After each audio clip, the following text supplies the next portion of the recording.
민선 8기 충북도지사를 새로 뽑는 지방선거가 이제 20일 앞으로 다가왔습니다. KBS 충북은 유권자의 알 권리를 위해 여야 도지사 후보를 초청해 출마 계기와 주요 공약 등 입장을 직접 듣는 시간을 마련했는데요. 자, 오늘은 국민의힘 김영환 충북도지사 예비후보와 이야기 나눠보겠습니다. 안녕하십니까? 네, 안녕하십니까? 네. 자, 충북도정의 수장이 되겠다며 선거에 출마를 하셨습니다. 먼저 사회, 경제, 문화 등 다양한 관점에서 자유롭게 충북의 현재를 평가해 주시고요. 충북의 가능성과 과제 등도 함께 좀 말씀해 주시죠. 충청북도, 청주 등 외연이 많이 확장됐다고 생각합니다. 성장이 겉으로는 크게 변화가 있는 것처럼 보이지만 속빈 강정이다. 그렇게 평가를 내리고 싶습니다. 우선 그 도민들의 소득이 지금 최하위에 가 있고, 그리고 도민들이 지금 그 인구 소멸의 위기에 지금 처해 있습니다. 전국에서 지금 교육평가원이 평가한 것을 보면 학생들의 교육 그 수준이 최하위로 나가 있고요. 1년에 440명이 넘는 사람들이 지금 이 도를 떠나고 있습니다. 학생들이.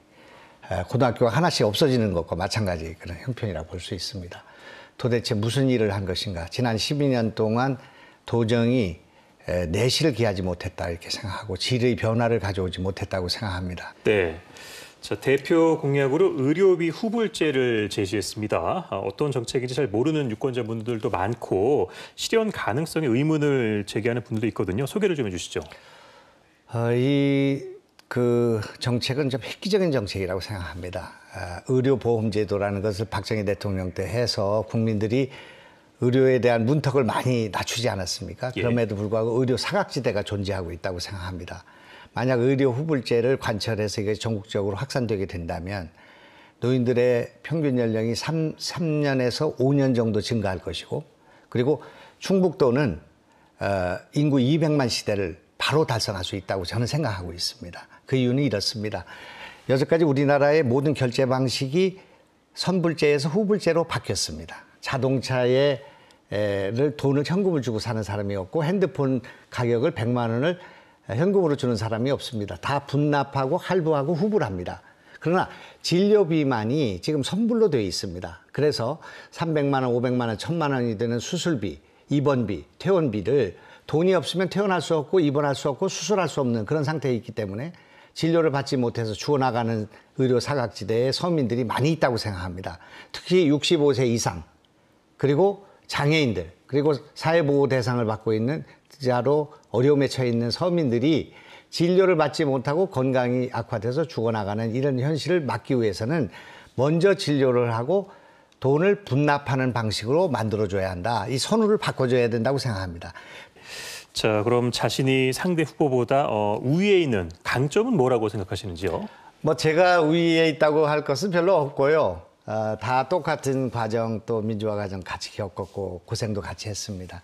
다만 이제 제가 지난 17년 동안 열린우리당 창당부터 시작해서 정치인으로서 겪어오는 그 과정 속에서 제가 겪었던 낙선, 또 좌절, 고통, 이 17년의 고통은 우리 노영민 후보에게는 없었던 것이 아닌가. 여당에서 순탄하게 열린우리당을 통해서 집권당에 또 비서실장 이런 그 양지를 좀 오셨고, 저는 그 과정 속에서 저의 정치적 소신을 지키기 위해서 낙선을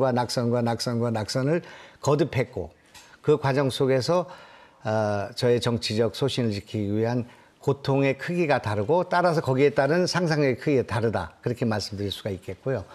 과거에 우리가 같은 민주화 운동을 했는데 386이 586 되지 않았습니까? 이제 그런데 그 운동권이 했던 국가 경영에 대해서 저는 반성 또는 성찰하는 그런 입장을 갖게 됐기 때문에, 그래서 이 민주화 운동 세력들이 과거에는 공이 있으나 그것이 계속 특권을 누리면서 민주화운동 특별법을 만들어서 이 특권을 대물림하려고 하는 그런 일에 저항해서 저와 아내가 광주 5.18 광주 민주화운동 유공자를 반납하고 왔기 때문에 그것이 갖는 상징적인 과거의 운동권들조차도 국가 경영에 있어서 자기 성찰이 필요하다. 또한 제가 우스갯소리를 하는 얘기지만 5월 10일 날 저는 그 취임식에 가는 사람이고 그분은 퇴임식에 가야 될 사람이기 때문에 충북도민의 판단은 이미 내려졌다. 그렇게 저는 생각하고 있습니다. 네. 자, 이번 지방선거를 대선 후반전이라고 얘기를 하고 있습니다. 그래서인지 지난 대선에 이어서 이번 지방선거 역시 비호감 선거, 그러니까 누가 싫어서 다른 사람을 찍는 선거라고 이렇게 평하고 있는데 혹시 공감하시나요? 그렇게 돼서는 안 된다고 생각하고요. 지금 그렇게 될 가능성이 상당히 농후하다고 생각합니다. 그것 가운데 하나는 정치인들이 문제를 해결하는 것이 아니라 서로 물고 뜯고 하는 데 원인이 있다고 생각하기 때문에 저는 이번 선거에서 노영민 후보를 아끼는 후보이기도 하지만 절대로 비난하지 않고 네거티브 흑색선전 인신공격 없이 선거를 끝내야 되겠다. 제가 당선된다 할지라도 도민들의 비호감을 증가시키면서 당선되는 것은 차선이라고 생각하기 때문에 이번에는 깨끗한 정책 선거로 클린 선거로 인관할 생각으로 있고 이 지금 가슴에 참을의자를 지금 새겨서 갖고 다니고 있습니다. 예. 네, 사실 먼저 경기도지사 출마 선언을 하셨었어요. 근데 2주 뒤에 충북으로 이렇게 오셨는데 이 부분 유권자분들이 어떻게 좀 이해를 해야 할까요? 네. 참 이 문제에 관해서 도민들에게 양해를 구하고 또 사과할 건 사과해야 되겠다. 그렇게 생각하고 있습니다. 저는 이제 고향에 와서 정치를 하는 것은 참 하고 싶었던 일이었지만 계기가 없었습니다. 제가 이 고향에 와서 하고 싶은 생각 하나, 또 하나는 당선자의 조언, 그리고 우리 당의 여러 가지 의원들의 그런 요청, 이것을 예면할 수 없고 특히 충청북도의 선거가 지난 12년 동안 패배를 했고 또 이 청주시의 국회의원 선거는 16년 내지 20년 동안을 연장으로 패했기 때문에 그것은 사람이 준비되어 있지 않은 상황 속에서 지금 노영민이라고 하는 어떻게 보면 이 지역사회에서는 걸출한 인물이 경력을 쌓고 지금 후보로 나와 있는 상황이기 때문에 그에 맞설 수 있는 인물이 필요하다는 그런 요청을 받아들이게 돼서 이곳에 나오게 됐습니다.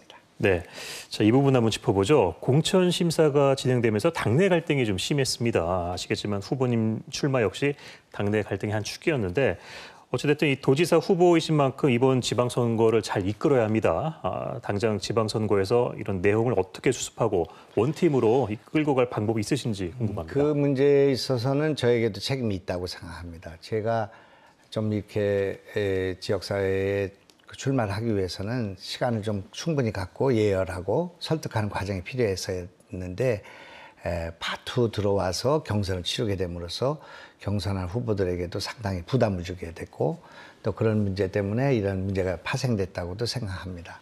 그러나 지난 몇 주 동안 그분들을 삼고 처리하고 또 위로하고 또 사과하고 이런 과정을 통해서 이것을 녹여내서 지금 원팀을 구성했습니다.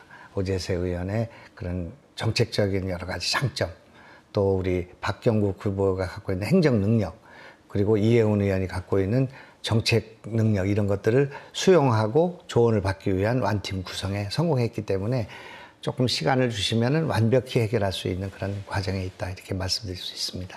오늘 말씀은 여기까지 듣도록 하겠습니다. 고맙습니다. 고맙습니다. 네, 지금까지 국민의힘 김영환 충북지사 예비후보와 함께했습니다.